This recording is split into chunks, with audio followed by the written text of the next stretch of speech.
Did you know that I didn't start drinking coffee until the beginning of 2019? I know it's pretty crazy. So today I just wanted to have a chat. I've been thinking about some things and I didn't write a script for this. I just want to sit down, work out, pick at my own brain, try and figure some ideas out. So it might be a little bit rambly, but some of you might know that I've been training for a marathon.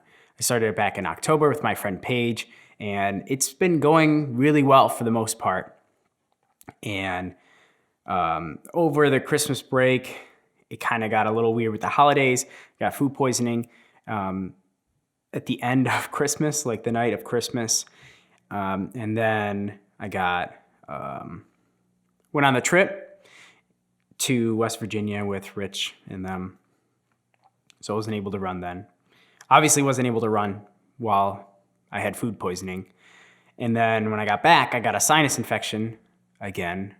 Couldn't really run. So there was a period there for about 3 weeks where I could only run for about a week. Maybe that. So like for 4 or 5 times in 3 weeks. I normally run 4 times a week. So I got a little bit behind and I made a plan to start running 1 time more a week. I think I might have actually made it 6. And that was going fine. I was pushing my body harder than I had in the training. And at the end of last week, I started going to the gym more because I was doing strength training on top of the runs. And I never really liked running on the treadmill. And I did a few long runs on the treadmill. And I think that might have contributed to my injury. It feels so dramatic to call it an injury. One of the muscles, I believe, attached to my ankle started getting sore this past Sunday. It's been about 4 days. It's Thursday now. So this past Sunday, it was sore. I had just been to the gym on Saturday. So I decided to take a rest from it. It almost didn't feel like a muscle. It felt more like a tendon. It was really stiff part of my leg. And that's part of the marathon is I'm learning a ton about my body in the process. So it was really snowy out and there was probably like 3 or 4 inches. So I went out and ran anyways, despite it being sore. I think it was Tuesday. The snow helped cushion the blow. It didn't hurt as much my leg. And it didn't really go away, so I decided to give it 2 days because I'm not going to really be able to take a break from training except after races. Like after the 10K coming up, take maybe 1 or 2 days, maybe if that.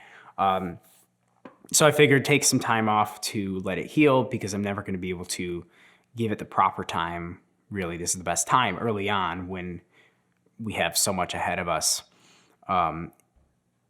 And it really made me start thinking today about how that relates to like hustle culture and working like the 25/7 work schedule or whatever, those knowledge people, Ty Lopez, like working your ass off, constantly grinding. And now that I'm out of college, I can reflect back on some of my time back in school when that was my entire life, was constantly working. There's constantly stuff to do, never giving yourself a break. That's how I was. And like socially, it was really hard to take time away. And it was even harder to give time for myself to work things out, right? It's just more put your head down and plow right ahead. And it's great that school taught me, it teaches a lot of people to get into that mindset when it's important.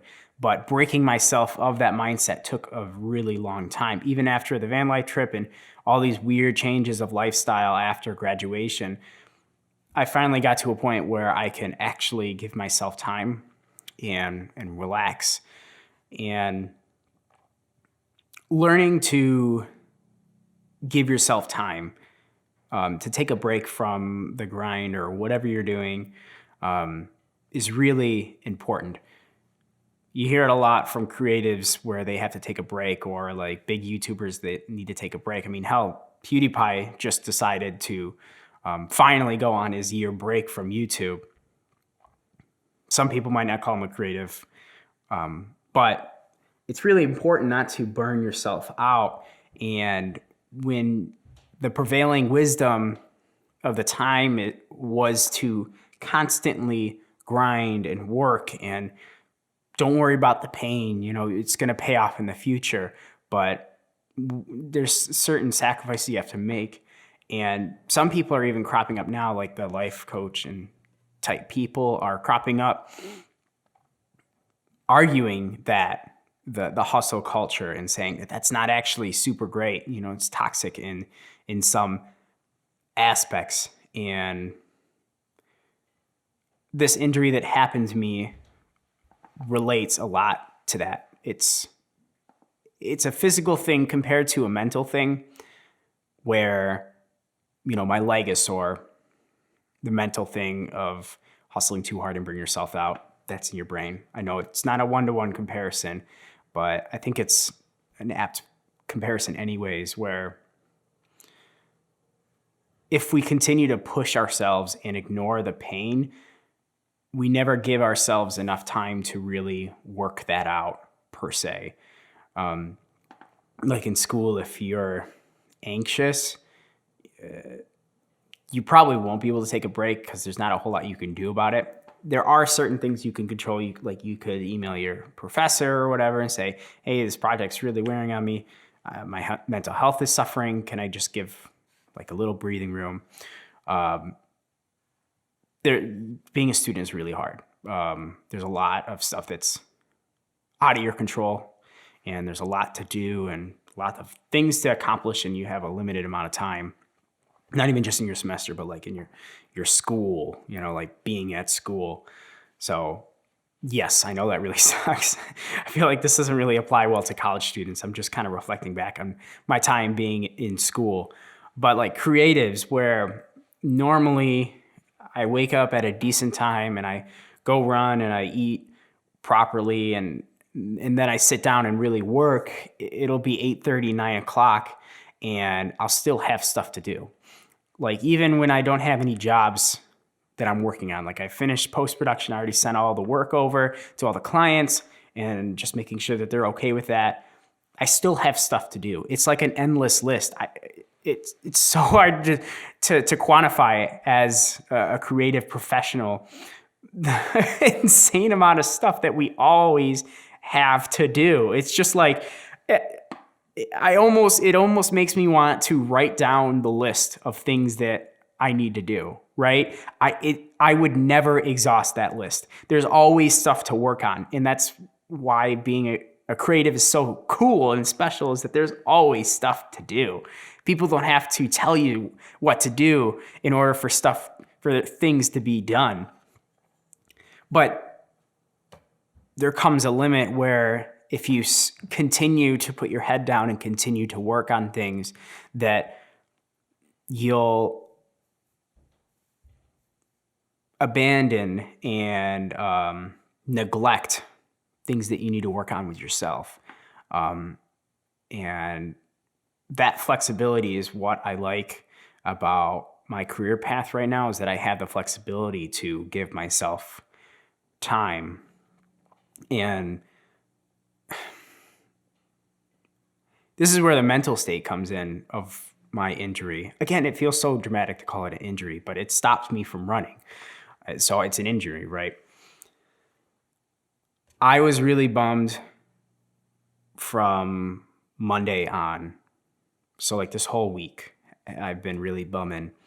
Haven't felt really productive, haven't felt like a huge drive to do the work I need to do and continue improving myself. And I realized today that almost all of that was coming from my injury and not being able to run. Stuff that I feel like is out of my control, that's stopping me from really achieving my grand purpose that I've set for myself, which is to continue training for this marathon.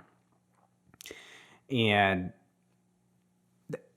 I needed to give myself time to not only heal physically, but mentally, right? I needed to give myself time. So like last night, a lot of it came to head, and I gave myself time to sit down and play some video games. It's a one of my coping mechanisms when I feel like things are too much and I need to escape. I need to escape real life reality in a very literal sense. And I'll boot up World of Tanks and I'll chug away. And sometimes that leads to its own frustrations, but at least it's not the problems that are in my real life. And at least it's just virtual problems.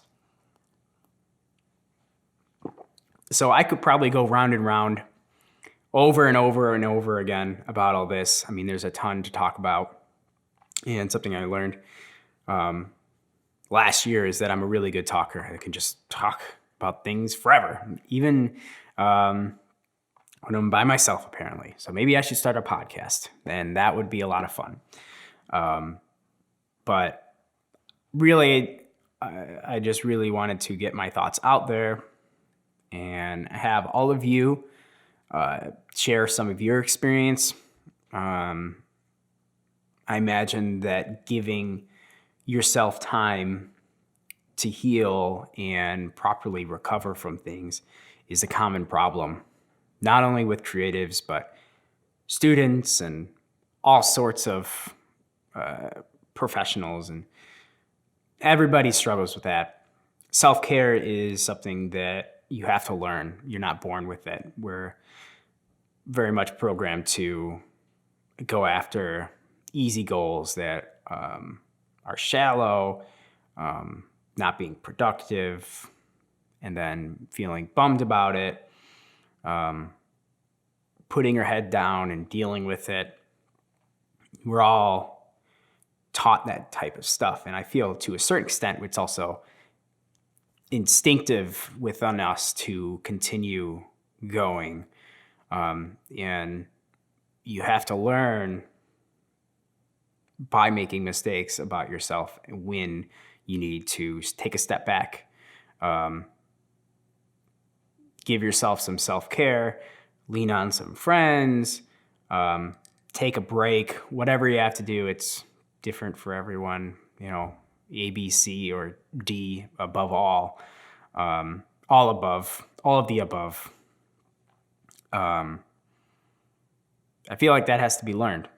And the cool thing about where we're at right now, we're at a turning point where mental health is becoming a big concern. It's not this mysterious beast, this mythical beast in the dark corner that nobody really talks about, that gets bigger and bigger and bigger.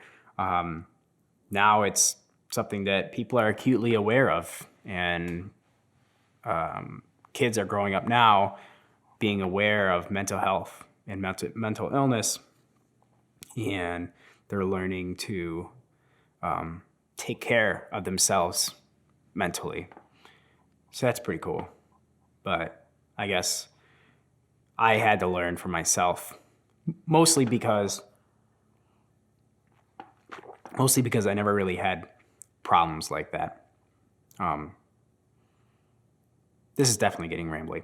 I can talk about other stuff in the future.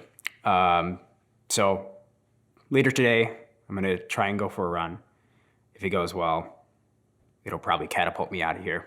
But definitely learned that I needed to take a break. Marathon training has taught me a lot already. It's only been 3 months, a little over 3 months. Yeah, a little over 3 months. So again, thanks for listening to me, having a nice little chat on this wonderful evening. If you have anything to add to the conversation, I'd love to hear it. And I hope you guys have a good rest of your day, and I'll see you in the next one.